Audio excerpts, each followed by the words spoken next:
Hey guys, welcome back to my channel. This is Rashmi और आज की वीडियो बहुत ही इम्पोर्टेंट होने वाली है आप सभी स्टूडेंट्स के लिए। तो ज़रूर देखिएगा, इसकी बिल्कुल मत करिएगा। और आज की वीडियो है सीटेट से रिलेटेड। आप लोगों के बहुत सारे कमेंट्स आ रहे थे कि सीटेट क्वालिफाई कैसे करें, और अब तो इतना कम टाइम में क्या मैं सीटेट क्वालिफाई कर सकता हूँ।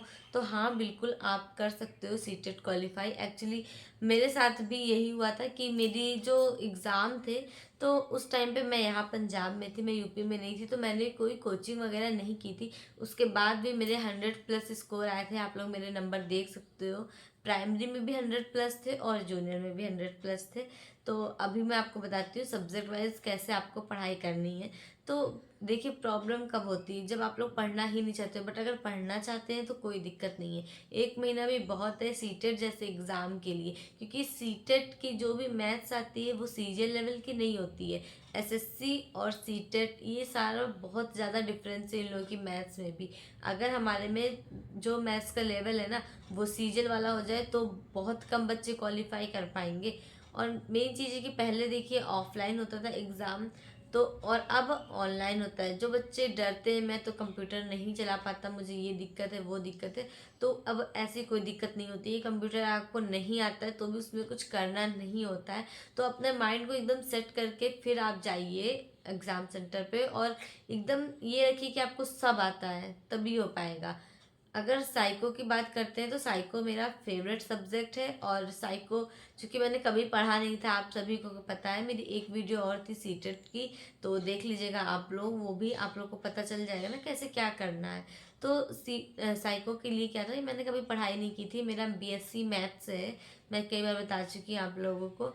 तो जब बच्चा मैथ्स का स्टूडेंट साइको कभी बुक तक न छुओ, तो जब पहली बार देखा मैंने तो मुझे कुछ नहीं आता था, साइको में बहुत टफ लगता था। बट हाँ, एक बार मैंने समझा इस चीज़ को, मेरी बहन ने मुझे पढ़ाया है, तो थोड़ा बहुत जो भी उसने मुझे बताया था। क्योंकि शादी के बाद जब मैं घर जाती थी छुट्टियों में, कभी कभार डीएलएड के टाइम की बात बता रही हूँ, तो अच्छे से उसने मुझे मतलब ये चीज़ बताया कि हाँ थोड़ा बहुत जो भी, तो वो चीज़ मेरे दिमाग में बैठ गई। और जब मैंने सीटेट का एग्ज़ाम दिया तो वो चीज़ वहाँ पे बहुत ज़्यादा फ़ायदा करा।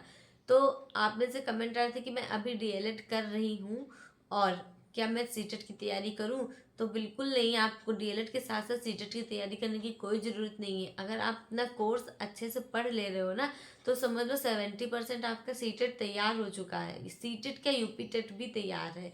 अब जो सुपर टेट की बात होती है वो अलग है, बट मैं यूपी टेट का बता रही हूँ, वो आपके कोर्स से ही आता है। तो अगर अपना सिलेबस अच्छे से तैयार हो जाएगा ना तो ऐसी कोई दिक्कत नहीं आएगी। और अगर बात करते हैं पेडागोजी की, तो सबसे इजी होता है। आप कितनी भी मेहनत कर लेंगे आपको समझ में नहीं आएगा, उसके लिए आप ना प्रैक्टिस सेट सॉल्व करिए।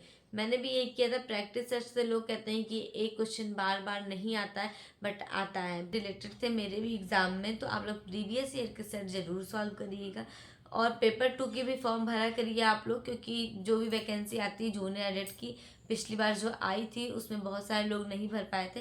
और अगर आप लोगों ने पेपर 2 की मैथ्स और साइंस साइको तैयार कर ली, तो मेरा जैसे कि जो सब्जेक्ट होता है ना उसमें 60 नंबर की सब्जेक्ट आती है, तो वो चीज़ अगर आप सब तैयार कर लोगे ना तो पेपर 1 बहुत ही आराम से आप लोग का क्वालिफाई हो जाएगा। क्योंकि पेपर 2 के क्वेश्चन थोड़ा हाई लेवल के होते हैं। और इस चीज़ को बहुत अच्छे से जान लीजिए कि सीजीएल में और सीटेट में बहुत ज़्यादा फर्क है। और पेडागोजी एक ऐसा सब्जेक्ट है, सीडीपी की बात करूँ मैं तो वो चीज़ आपको सबसे ज़्यादा स्कोर दिलवाएगी। हिंदी की जो पेडागोजी होती है या मैथ्स की पेडागोजी होती है, ये काफ़ी ज़्यादा इजी होती है। अगर आप लोगों को मैथ सॉल्व करना नहीं आता है तो फिर उसके बल पे भी आप 10-15 नंबर आराम से ला सकते हो मैथ में, जो कि यूपी टेट में नहीं होता है। यूपी टेट में पेडागोजी नहीं आती है, तो वो चीज़ का फ़र्क है। लोग कहते हैं ना कि यूपी टेट इजी है और सी टेट टफ है, बट ऐसा कुछ नहीं है। सी टेट मुझे सरल लगती है। और यूपी टेट का एग्ज़ाम मैंने दिया था, उसमें भी मेरे अच्छे नंबर थे, 100+ नंबर थे, तो वो मुझे टफ लगता है यूपी टेट। आप लोगों को पता है कि यूपी में जो भी वैकेंसी आएगी अब सुपर टेट के बहुत ज़्यादा हाई लेवल का एग्ज़ाम होगा। और अगर आप लोग यूपी टेट नहीं क्वालिफाई हो, सी टेट क्वालिफाई हो, तो आप लोग दे सकते हो यूपी टेट। तो इसलिए ना सीटेट पे बहुत ज़्यादा फोकस करिए। यूपी टेट का कोई भरोसा नहीं है। अभी तो 2023 में सुनाई दे रहा है कि एग्ज़ाम कराए या ना कराए। तो अगर आप सीटेट क्वालिफाई हो अच्छे से तो अपना यूपी का भी एग्ज़ाम दे सकते हैं। तो यूपी वाले इस चीज़ को बहुत ज़्यादा अच्छे से ध्यान दीजिएगा कि सीटेट आपको क्वालिफाई ही करना है। जो प्रॉब्लम हो आप कमेंट करो, सीटेट से रिलेटेड मैं बताऊंगी। मेरे साथ प्रॉब्लम क्या थी कि मैं पंजाब में थी और यहाँ पे यूपी वाली कोई कोचिंग नहीं होती है, और अगर होती भी होगी तो मुझे नहीं पता था कि कहाँ पे कोचिंग होती है। मैं जा भी नहीं सकती अकेले बाहर वगैरह, क्योंकि पता नहीं रहता ना। अगर पास में कोचिंग होती तो मैं कर लेती। सीटेट के लिए तो मेरा बहुत ज़्यादा मन था कोचिंग करने का, बट कोचिंग का कुछ नहीं पता था। फिर मैंने क्या किया वो आप लोग ध्यान से सुनिए, क्योंकि मेन चीज़ यही पे है कि आपके पास कोई सुविधा नहीं है तो पढ़ाई कैसे करें। क्यों फर्जी में ऑनलाइन अपना पैसा फूके और कोचिंग खरीदे। मैं तो कहती हूँ क्लासेस कभी नहीं खरीदनी चाहिए, कभी भी नहीं। क्योंकि यूट्यूब पे ऐसा है ना कि आपको हर चीज़ मिलेगी। क्लास बिल्कुल नहीं लेना चाहिए। इससे अच्छा आप ऑफलाइन क्लास कर लो, वो ज़्यादा समझ में आएगा आपको। तो मेरा एक्सपीरियंस नहीं है ऑनलाइन क्लास का, बट मुझे पता है, मेरे फ्रेंड्स लोग बताती हैं। मैंने एग्ज़ाम्पल के लिए सुपर टेट की क्लास ली थी 999 वाली जो चली थी, और कितने दिन पढ़ा होगा, कुछ नहीं पढ़ा मैंने उसको। वो लगता है ना जब क्लास चलती है उस टाइम पे कभी काम करना होता है तो कभी बाहर रहो, तो वो टाइम जो था मेरा कोच क्लास करने का ऑनलाइन वो हट जाता था। अगर मैं उस टाइम पे वीडियो नहीं देखती थी तो जब दोबारा शाम को चलो सारी वीडियो देख लेती हूँ। एक साथ कितनी वीडियो आप देख लोगे, 4-5 वीडियो एक दिन में अपलोड रहती थी। रिकॉर्डेड वीडियो देखने का फिर इतना मज़ा नहीं आता था, वो तो आपको ऑफलाइन मतलब यूट्यूब पे भी मिल जाएगा। तो इस वजह से मुझे क्लास नहीं अच्छी लगती। और जो मतलब मैंने क्या करा, फिर मैंने सेट सॉल्व करना शुरू किया। फिर ये जो भी हैं स्किनर, वाइगोत्स्की, कोहलर वगैरह, इन लोगों को बहुत अच्छे से पढ़ने के लिए, जिसे सेट सॉल्व करेंगे तो उसमें एक्सप्लेनेशन तो था बट उतना अच्छा नहीं था। तो मैंने वो एक नाम यानी कि टॉपिक लिया, उसको यूट्यूब पे सर्च किया कि कोहलर का सिद्धांत बताइए, स्किनर कौन है। तो पता है बहुत सारी अच्छी अच्छी वीडियो आई थी। उस वीडियो को मैंने ना प्ले किया और अपनी कॉपी में नोट्स बनाया, हेडिंग डाला कोहलर, नोट्स बना लिया। तो वो चीज़ मैंने पढ़ाई की है। तो जाके मुझे बहुत ज़्यादा फ़ायदा किया कि जब आप टॉपिक वाइज एक एक चीज़ पढ़ोगे ना। ईवीएस में भी मैंने ऐसे ही किया था। ईवीएस में जो आपका पिरामिड वाले क्वेश्चन आते थे वो मुझे नहीं आते थे पहले, बट आते थे जैसे शाकाहारी, मांसाहारी, सर्वाहारी वाले क्वेश्चन जो होते थे। तो उस टॉपिक को मैंने पढ़ा। भूकंप एक टॉपिक था, तो मैंने टॉपिक को पहले डाला यूट्यूब पे कि भूकंप। फिर जो मतलब टॉपिक में अंदर क्वेश्चन आ रहे थे वो मैंने पढ़ाई शुरू की। तो इस तरह से आप लोग भी करिए, बुक से पढ़िए ज़्यादा अच्छा है। ऑनलाइन या यूट्यूब से सिर्फ पढ़ने में कोई फ़ायदा नहीं है। अगर आप यूट्यूब पे वीडियो देख रहे हो तो मे बी आपका दिमाग इतना तेज होगा कि एक बार देख लिया और रट गया, बट मेरा दिमाग इतना तेज नहीं है, सच कह रही हूँ मैं। तो मैं क्या करती हूँ, यूट्यूब से अगर मैंने पढ़ाई भी करी है तो उसके बाद उसे नोट्स बना लेती हूँ उस टाइम पे ही। और इस वजह से मुझे जब मैं भूल जाती हूँ या मुझे रिवाइज करना होता है तो मैं हफ्ते में एक दो बार उस नोट्स को देख लेती हूँ, तो मेरा तैयार हो जाता है, मैं फिर भूलती नहीं उस चीज़ को। तो मेरे ख्याल से आप लोगों को समझ में आ रहा है। अगर समझ में मेरी बात आ रही तो प्लीज़ चैनल को सब्सक्राइब करिएगा, वीडियो को लाइक करिएगा, कमेंट करिएगा और अपने दोस्तों के साथ इस चीज़ को ज़रूर शेयर करिएगा कि अब इतने कम टाइम में कैसे पढ़ाई करें कि आप लोग का सीटेट क्वालिफाई हो जाए। और डरने की तो बिल्कुल ज़रूरत नहीं है।